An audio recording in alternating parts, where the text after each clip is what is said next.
Teach you a lesson. Episode 3। Hindi recap. Episode 3 की शुरुआत एक फ्लैशबैक से होती है। हमें दिखाया जाता है कि जब गयुन जिंदा थी तब ह्वाजिन मिलिट्री से छुट्टी लेकर आया हुआ था। दोनों पार्क में वॉक कर रहे होते हैं। तभी उन्हें कुछ स्टूडेंट सिगरेट पीते हुए दिखते हैं। गा यून तुरंत उन्हें रोकने की कोशिश करती है। ख्वाजिन उसे देखता है और हल्का सा मुस्कुरा देता है। उसे लगता है कि गायुन हमेशा सही बात के लिए खड़ी होती थी। लेकिन खुशी के ये पल ज्यादा देर नहीं टिकते। अगला सीन कोर्ट का होता है, जहां गायुन के मर्डर जो ग्यूचोल का केस चल रहा होता है। अपनी फाइनल स्टेटमेंट में ग्यूचोल सबको शॉक कर देता है। वो कहता है कि उसने गायुन को इसलिए मारा क्योंकि वो उससे प्यार करता था। सब लोग उसकी बात सुनकर गुस्से में आ जाते हैं। लेकिन क्योंकि ग्यूचोल अभी माइनर है, कोर्ट उसे सिर्फ 2 से 4 साल की सजा सुनाती है। ये फैसला सुनकर ह्वाजिन पूरी तरह टूट जाता है।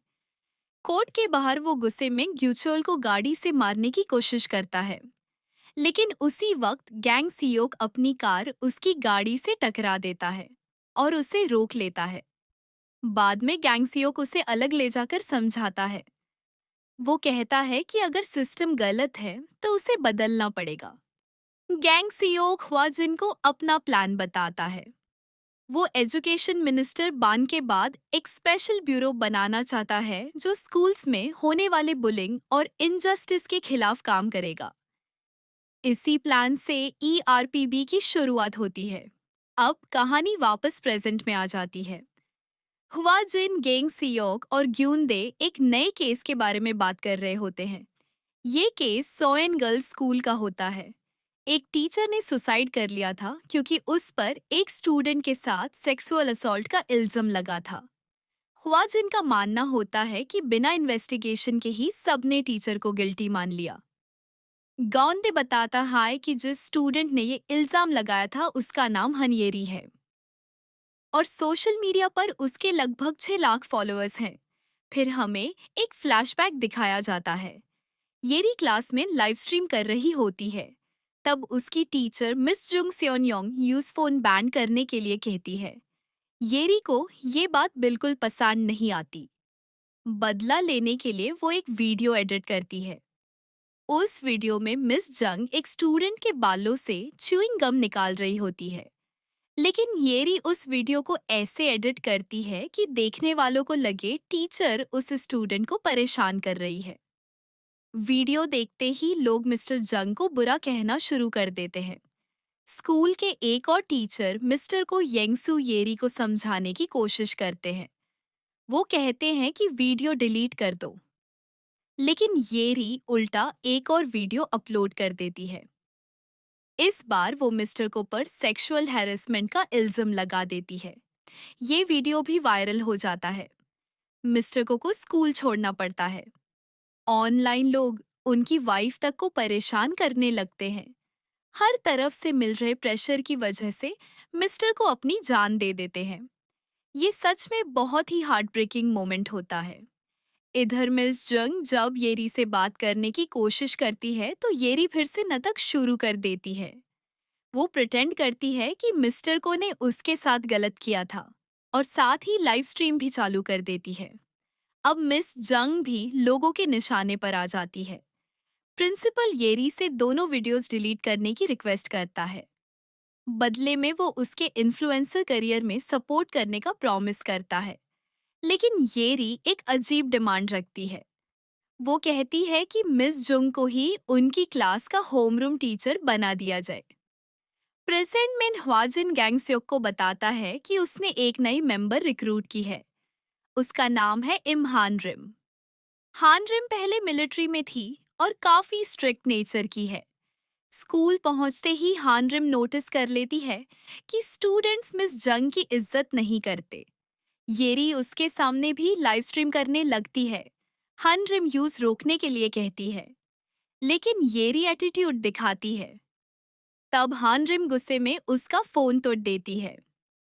उस वक्त ह्वाजिन आता है और सबको बताता है कि ईआरपीबी अब ऑफिशियली इस स्कूल की इन्वेस्टिगेशन करेगा।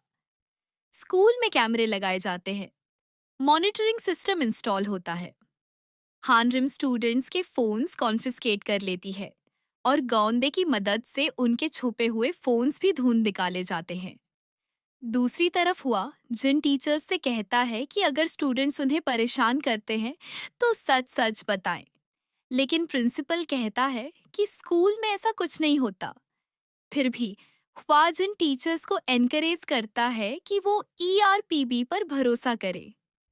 हानरिम धीरे धीरे नोटिस करती है कि स्टूडेंट सोशल मीडिया पर मिस जुंग का मजाक उड़ाते हैं, उसकी फोटोज एडिट करते हैं, उसके बारे में मीम्स बनाते हैं और टीचर को मेंटली टॉर्चर करते रहते हैं।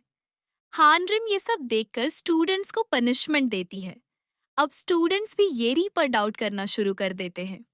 उन्हें लगने लगता है कि शायद मिस्टर को के खिलाफ लगाया गया इल्जाम झूठा था।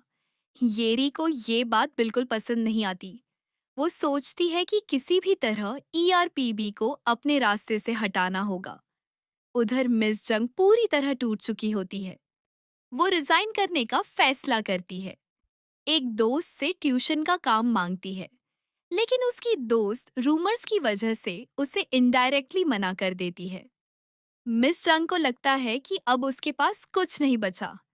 फिर अचानक ये री और उसकी फ्रेंड्स उसके साथ अच्छा बिहेव करना शुरू कर देते हैं। मिस जुंग को लगता है कि शायद स्टूडेंट सच में बदल रहे हैं, लेकिन हानरिम को उन पर बिल्कुल भरोसा नहीं होता। एक दिन येरी मिस जंग को लाइव स्ट्रीम में आने के लिए कहती है। वो चाहती है कि टीचर ईआरपीबी के खिलाफ बोले। ये प्रेशर मिस जंग से बर्दाश्त नहीं होता। उसे पैनिक अटैक आ जाता है। इसी वक्त हुआ जिन उसके पास आता है। वो बताता है कि ईआरपीबी इस केस में इन इसलिए आया क्योंकि कुछ स्टूडेंट्स ने सीक्रेटली रिक्वेस्ट की थी कि मुसजुंग को बचाया जाए।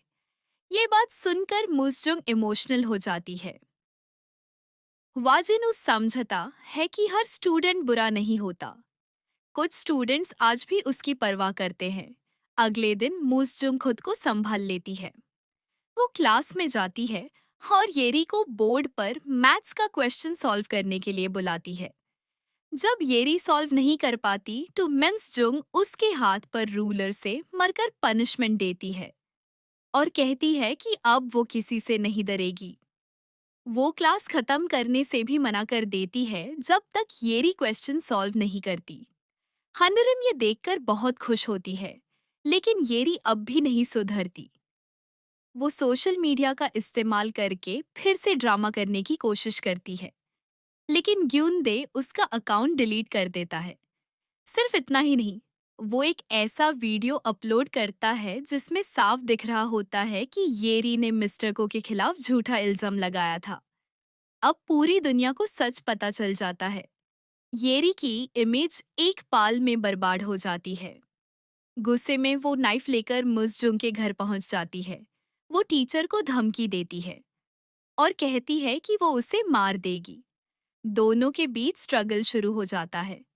इसी दौरान मिसेस जंग बालकनी से नीचे गिरने लगती है, लेकिन हुआजिन वक्त पर पहुंच जाता है। वो मिसेस जोंग को पकड़ लेता है।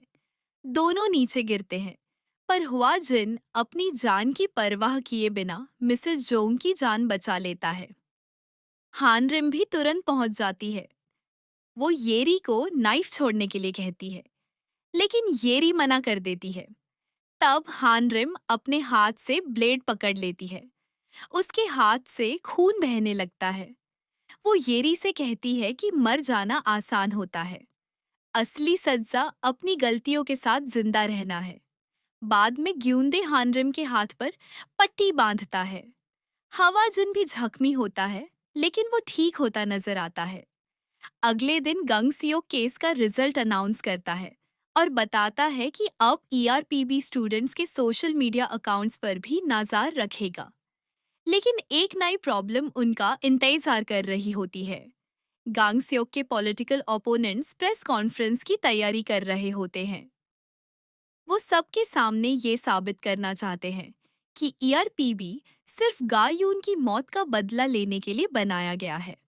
अब देखना ये होगा कि हुआजिन और उसकी टीम इन इल्जामों का सामना कैसे करेगी और ईआरपीबी का फ्यूचर क्या होगा। ये जानने के लिए मिलते हैं नेक्स्ट एपिसोड में।